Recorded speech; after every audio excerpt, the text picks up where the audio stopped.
Xabar 24 kanali o'z ishini boshladi. Bugun dasturimizda 1-iyundan elektr energiyasi va tabiiy gazning yangi tariflari joriy etiladi. Tramp Eronga yangi tahdid qildi. Rossiya Belarusni urushga tortmoqchi. Zelenskiy. Diqqat, Toshkentda noto'g'ri to'xtagan avtomobillarga jazo kuchaytiriladi. Tramp AQSh Eronning yadroviy obyektlariga qayta zarba berishi mumkinligini ma'lum qildi. O'zingizni aldamang. Tez-tez hojatga chiqish, siyganda qiynalish, kechasi uxlay olmaslik. Bu oddiy shamollash emas. Bu prostata muammosi. Agar bugun e'tibor bermasangiz, ertaga og'riq ham, asorat ham kuchayadi. Vulkan 100% tabiiy, kuchli tabobat inyomi. Prostata bezidagi yallig'lanishni kamaytiradi. Siydik yo'lini tiklaydi. Erkaklik quvvatini kuchaytiradi. Bir qaror hayotingizni o'zgartiradi. Sokin hayot kechirasiz yoki yana qiynalishda davom etasiz. Tanlov sizniki. Hoziroq qo'ng'iroq qiling va 30% chegirmaga ega bo'ling. Yetkazib berish O'zbekiston bo'ylab mutlaqo bepul.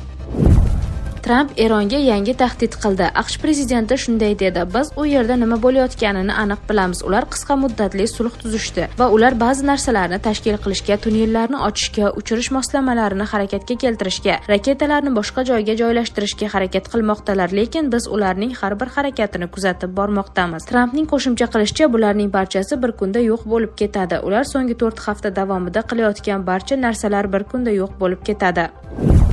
1-iyundan elektr energiyasi va tabiiy gazning yangi tariflari joriy etiladi. Hukumatning tegishli qarori bilan 2026-yil 1-iyundan elektr energiyasi va tabiiy gazning yangi tariflari tasdiqlandi. Qarorga muvofiq 1 va 2 guruh iste'molchilari uchun elektr energiyasining 1 kilovatt-soati 1100 so'm etib belgilandi. 4-guruh iste'molchilari uchun ham elektr energiyasining 1 kilovatt-soati 1100 so'mni tashkil etadi. 2-guruh, shu jumladan aholi uchun tabaqalashtirilgan tariflar saqlab qolindi. Xususan, ovqat tayyorlash uchun markazlashgan holda elektr plitalari bilan jihozlangan ko'p kvartirali uylar va yotoqxonalarda yashovchi aholi uchun oyga 200 kilovatt-soatgacha 325 so'm, 201 kilovatt-soatdan 500 kilovatt-soatgacha 450 so'm, 501 kilovatt-soatdan 1000 kilovatt-soatgacha 550 so'm etib belgilandi. Qolgan maishiy iste'molchilar uchun esa oyiga 200 kilovatt-soatgacha 650 so'm, 201 kilovatt-soatdan 500 kilovatt-soatgacha 900 so'm, 501 kilovatt-soatdan 1000 kilovatt-soatgacha 1100 so'm bo'ladi. Yuqori hajmdagi iste'mol uchun oshirilgan koeffitsiyentli tariflar saqlanib qoladi. Tabiiy gaz bo'yicha iste'molchilar uchun alohida toifalardan tashqari 1 kub metr gaz narxi 2000 so'm etib belgilandi. Avtomobillarga gaz to'ldirish kompressor shoxobchalari uchun tarif 1 kub metr uchun 2750 so'mni tashkil etadi. Aholi uchun tabiiy gaz tariflari ham tabaqalashtirilgan tartibda saqlanib, isitish mavsumida oyiga 500 kub metrgacha, boshqa mavsumlarda esa 100 kub metrgacha iste'mol uchun 1 kub metr gaz 1100 so'm etib hisoblanadi. Qaror bilan energiya resurslarini yetkazib berishdagi yo'qotishlarni qisqartirish, energiya samaradorligini oshirish va xizmatlar sifatini yaxshilash bo'yicha qo'shimcha vazifalar ham belgilandi.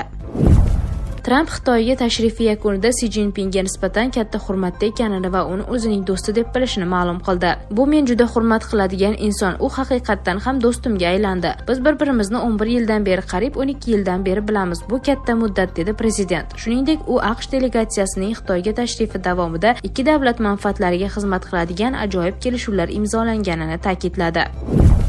Rossiya Belarusni urushga tortmoqchi. Zelenskiy. Ukraina prezidenti Vladimir Zelenskiy Rossiya Belarusni Moskva tomonida turib harbiy harakatlarga yanada faolroq jalb qilish uchun yangi sa'y-harakatlarni amalga oshirayotganini ma'lum qildi. Bu haqda u Ukraina qurolli kuchlari bosh shtabi, Mudofaa vazirligi bosh razvedka boshqarmasi, tashqi razvedka xizmati va Ukraina xavfsizlik xizmati rahbarlari bilan o'tkazilgan yig'ilishda so'z ochdi.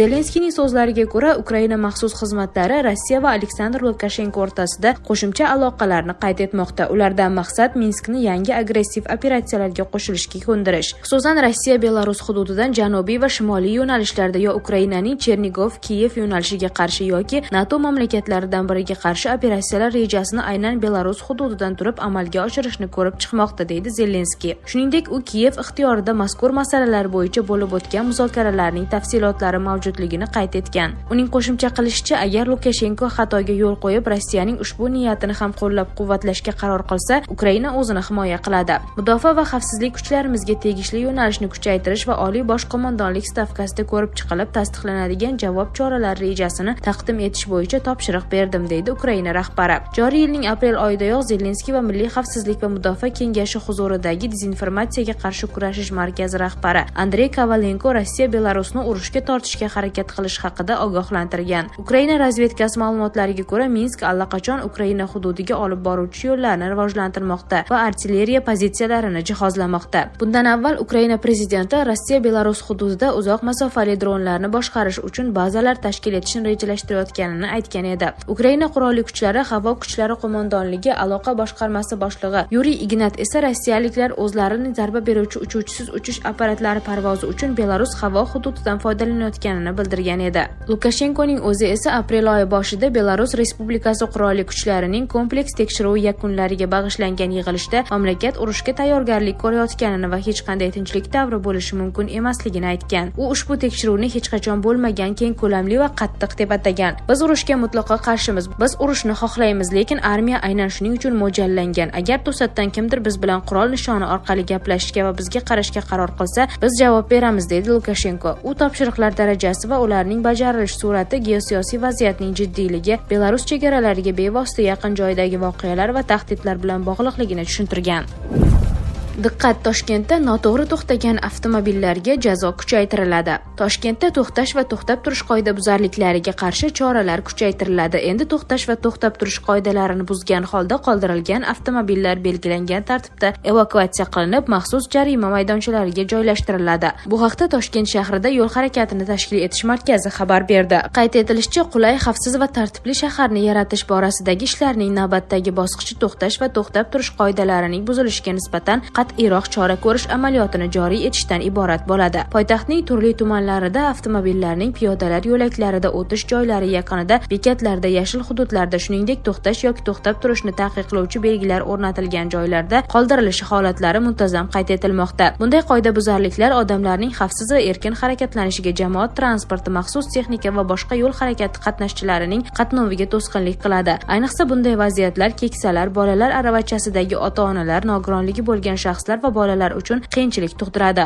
Shu munosabat bilan shaharda bunday qoidabuzarliklarga nisbatan yanada qat'iy choralar ko'rish amaliyotiga o'tilmoqda. To'xtash va to'xtab turish qoidalarini buzgan holda qoldirilgan avtomobillar belgilangan tartibda evakuatsiya qilinib, maxsus jarima maydonchalariga joylashtiriladi. Haydovchilardan to'xtash va to'xtab turish uchun joy tanlayotganda yo'l harakati qoidalariga rioya qilish hamda avtomobillarni taqiqlangan piyodalar, jamoat transporti, maxsus texnika harakatiga xalaqit beradigan yoki xavfsizlikka tahdid soladigan joylarda qoldirmaslik so'raladi.